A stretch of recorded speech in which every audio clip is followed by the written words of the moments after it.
The house was quiet, too quiet, the kind of silence that doesn't comfort but accuses. Every night, as she turned off the lamp, Margaret would lie on her side, staring into the darkness, and the thoughts would come, the same ones over and over, like a slow, steady ache.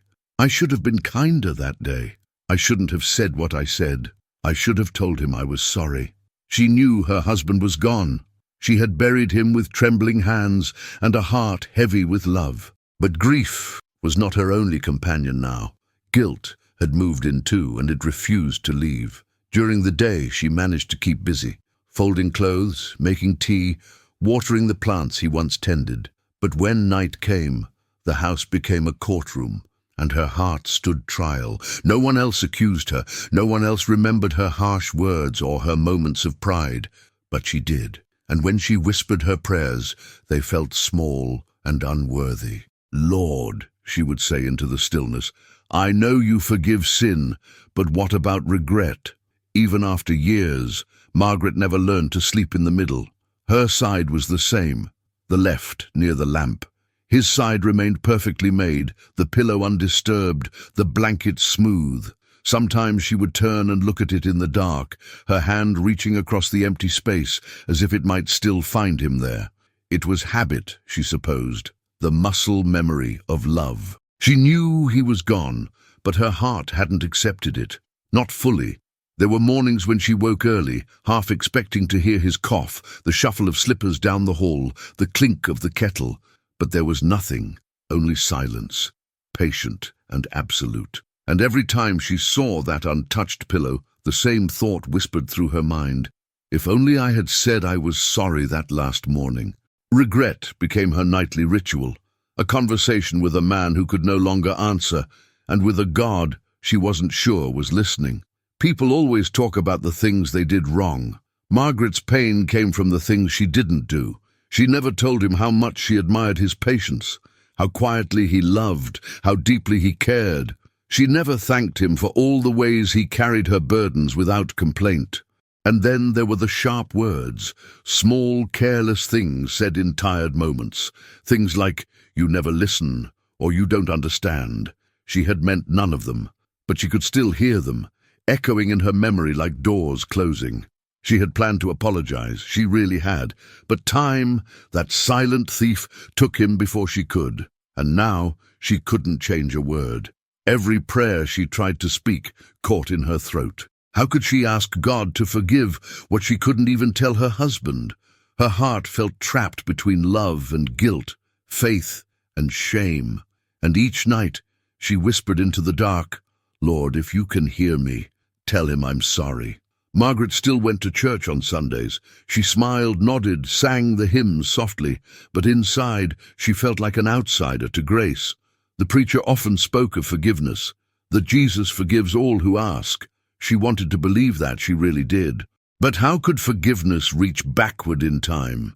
How could even Jesus undo what had already been done? Every night she prayed. Every morning she woke with the same ache, the same whisper, "It's too late. You can't fix what's gone." Her faith remained, but it was heavy now. No longer a song, but a burden she carried quietly. Sometimes she looked up at her husband's photograph and said, "You were a good man, and I was too proud to say it enough." Then she would trace the edge of the frame with her trembling fingers and add softly, "I hope God lets you hear me now." She didn't know that heaven had already begun to move, not to erase the past, but to heal her heart in the only way that mattered, from the inside out. The church was small, the kind where the same wooden pews had held generations of whispered prayers. Margaret always sat 3 rows from the back, near the aisle. It was the seat she and her husband once shared, the one where he used to hold her hand during hymns. Now she came alone. Each Sunday, she wore her best dress, nodded at familiar faces, and sang the words of Amazing Grace, with a voice that barely rose above a whisper. She believed every word, that grace was real, that God was good, but she couldn't feel it for herself. When the pastor spoke of forgiveness, her hands would tremble slightly in her lap. She would bow her head lower, hoping no one would notice the tears that threatened. She wasn't angry with God. She simply thought her pain was the kind even heaven might not fix. After the final hymn, she'd leave quietly, stopping by the old stone wall outside. There, she'd look at the sky and whisper, "I'm still trying, Lord. I'm still sorry." And though she didn't know it, every one of those whispers was heard, not by judgment, but by mercy. That evening, the weight of regret felt unbearable, the kind of heaviness that doesn't just sit on your chest, it seeps into your bones. Margaret sat on the edge of her bed, then slowly slid to her knees, her hands trembling. It had been years since she had prayed that the way she used to when her faith was still alive with fire. Her voice broke as she began, "Lord, I know you forgive sin, things people do wrong, words spoken in anger, mistakes made in weakness." She paused, her breath shaking. "But what about silence?" Tears filled her eyes. "Can you forgive the things I didn't do, the words I never said, the love I held back?" Her confession spilled out like water from a cracked vessel, small, halting, desperate. "I should have listened more. I should have been gentler. I should have said I was sorry." Her voice dropped to a whisper. "I should have loved better." The room stayed quiet, but it was no longer empty. The kind of quiet that had once accused her now felt different, deeper, waiting. She bowed her head and whispered, "If you can forgive silence, Lord, then please forgive mine." And heaven listened. She stayed kneeling for a long time after her prayer ended. The clock ticked softly, and the wind brushed against the window, but God said nothing. She expected a feeling, warmth, tears, some sign that she'd been heard, but there was nothing, just quiet. Her knees began to ache. Her hands grew cold. She finally sat back on her heels, whispering, "Maybe you can't forgive what can't be undone." She stood slowly, turned off the lamp, and lay in bed, facing the same empty space she had faced for years. The silence lingered, heavy, thick, unbroken, and yet it wasn't the same silence she had known before. This one felt alive. Somewhere deep inside her, beneath the grief and guilt, something small and warm began to stir. She didn't recognize it yet. She didn't name it, but it was the beginning of grace, unseen, patient, waiting for the right moment to speak. It came to her suddenly, like a wave crashing against an old wound. Their last conversation, the one she tried so hard not to remember. It had been about something small, something that didn't even matter. He had forgotten to fix the porch light. She had snapped at him for it. Her words had been sharp, cold, heavier than she meant. He hadn't fought back. He never did. He had only sighed, said softly, "You're right," and gone to bed. That was the last night. In the morning, he was gone, quietly, peacefully. His heart had stopped as he slept. Margaret's breath caught as the memory replayed. Her anger, his gentleness, her pride, his silence. The shame of it tore through her. She buried her face in her hands and wept like she hadn't in years. "I never told him I was sorry," she sobbed. "I never told him I loved him one last time." She cried until her voice was gone, until her tears soaked the pillow. Then, in the exhaustion that followed, she whispered one final plea. "Jesus, if you see him, tell him I didn't mean it." And for the first time, heaven began to answer. The night stretched long and heavy. Her sobs filled the little room like a confession that had waited too many years to be spoken. She wasn't just crying for her husband anymore. She was crying for all of it. The missed chances, the sharp words, the years of quiet distance that love had to cross to survive. Her heart throbbed with guilt. "I failed him," she said through the tears. "I failed you too, Lord." Her chest shook. Her breath came shallow, and for a moment she wondered if her heart could break twice for the same loss. The sound of her own crying frightened her. It was raw, almost childlike, the sound of a soul that no longer had anything left to hide. And then she stopped, not because she was done crying, but because she had no more tears left. Her head rested against the pillow, her body trembling from exhaustion. Her voice was only a whisper now, so faint it barely existed. "Please forgive me, Jesus. I didn't mean to live this way." And as her words faded into the silence, something deep and gentle began to rise, not from the room, but from within her. At first she thought it was her own mind speaking. The words were so soft, she almost didn't notice them. "You didn't fail, love. You're learning what it is." She froze. Her breath caught. The voice wasn't loud. It wasn't from outside her. It came from a place deeper than memory, from within her grief itself, yet beyond it. Her eyes opened, and for a moment the darkness didn't feel oppressive anymore. It felt alive. She whispered back, barely breathing, "Lord?" No thunder, no light, just peace.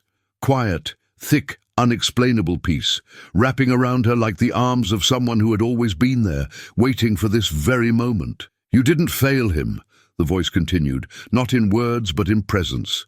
You loved through your weakness, and I was there through it all." Her heart began to race, not from fear but recognition.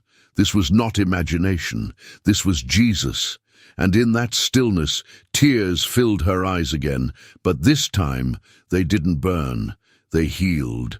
The warmth grew, steady, surrounding, alive. It was not a light she could see, but one she could feel. Her body relaxed, her breathing slowed. It felt as though someone had placed a hand gently over her heart, not to stop its ache, but to let it rest. The presence filled the room without a sound, without fanfare. It was mercy itself, quiet and kind, meeting her in the ashes of her regret. She didn't dare move. She only whispered, "Jesus, I don't deserve this." And the response came, not in words but in understanding.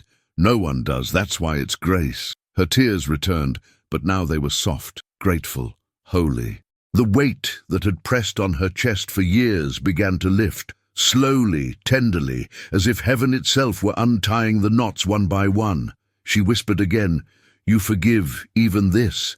And the stillness answered, wordless, certain, complete. Yes. The room was silent, but the words came clear, not through her ears, but straight into her soul. "You are forgiven." Margaret's breath caught. She pressed her hand to her chest, as if trying to hold the moment in place. Then another whisper followed, gentler still, "You were always loved." The words poured through her like sunlight through glass, filling every dark corner that guilt had claimed. She didn't argue. She didn't protest. She just wept. But this time her tears were joy, not shame. Every regret, every if only, every memory that had tormented her heart, all of it began to lose its sting. It wasn't erased, but it was redeemed. She felt lighter, as though her soul had been lifted from the ground and held in hands strong enough to carry all her sorrow. In that moment, Margaret understood. Forgiveness wasn't something Jesus gave her that night. It was something he had given long ago, and she was only now ready to believe it. Margaret sat very still, her face wet with tears. For the first time in years, she didn't feel the heavy chain of shame around her heart. It was as if someone had quietly unlocked it and set her free. She looked toward her husband's photograph on the dresser. The same image that used to pierce her with regret now made her smile faintly through tears. "You know now, don't you?" she whispered. "You know I loved you." And somehow she felt he did, not because the past had changed, but because grace had touched it, transforming even what was broken into something beautiful. The self-blame that had followed her like a shadow was gone. She didn't need to keep apologizing to heaven, to him, to herself. It wasn't that she stopped remembering. She simply stopped suffering in those memories. They no longer condemned her. They reminded her of love that still lived, love that had been perfected in mercy. Margaret pressed her trembling hands to her chest and whispered, "I'm forgiven." But the words felt fragile and holy, like a bird finally taking flight after years in a cage. That night, Margaret turned off her lamp and lay down, expecting the old ache to return. But the silence that met her wasn't heavy anymore. It was gentle. She turned toward the empty side of the bed, the one she used to avoid looking at, and smiled softly. "Good night," she said into the darkness, her voice calm, steady. Something sacred filled the room. It was quiet, but alive, the kind of peace that only comes after a storm. She breathed slowly, deeply, feeling warmth flow through her body like a tide returning to shore. It wasn't that she no longer missed him. It was that she finally knew she could miss him without guilt. She could remember without pain. For years, she had thought peace meant forgetting, but now she understood. Peace meant remembering with love. That night she slept deeply, dreamlessly, held in the quiet assurance that she was forgiven and seen, not by her past, but by her Saviour. When she woke the next morning, sunlight spilled across the room like a promise kept. Margaret sat on the edge of her bed and whispered, "Good morning, Lord." The words came easily now. No shame, no hesitation, just warmth. Her prayers no longer sounded like pleading. They sounded like conversation. She thanked him for the small things, the light on the wall, the song of a bird outside, the smell of fresh tea. Each moment felt like proof that mercy hadn't only met her once. It was staying. She began writing again in her old prayer journal, not lists of guilt or sorrow, but gratitude. On one page she wrote, "I used to think forgiveness was about forgetting what I'd done. Now I see it's about remembering who you are." And every word was true. Even her voice, when she prayed aloud, seemed lighter, softer, sure of being heard. Her soul, once heavy with what she thought she'd ruined, was now alive with what had been restored. She had lived years beneath guilt's shadow, and now she walked freely beneath the light of grace. That afternoon, she sat at her small table by the window, a blank sheet of paper before her. She took a deep breath, picked up her pen, and began to write. "My dear James," she began, her hand trembling slightly, "there are so many things I wish I'd said, but I think you know them now." Her words flowed, not from guilt this time, but from peace. "I'm sorry for the moments I didn't see you clearly. Thank you for loving me even when I was hard to love. And thank you for teaching me, even in death, what forgiveness really means." Tears blurred her vision, but she smiled as she wrote the last line. "I'll see you again. And when I do, I'll tell you everything, but without regret this time." She folded the letter neatly, placed it inside her Bible, and closed it with both hands. She didn't need to send it. Heaven already knew. And when she looked up, the afternoon light through the curtain seemed to glow brighter, as though the Lord himself smiled quietly from the corner of the room. The change came slowly, like spring returning after a long winter. Neighbors who saw her walking to the market began to notice the difference. Her steps were lighter, her face softer.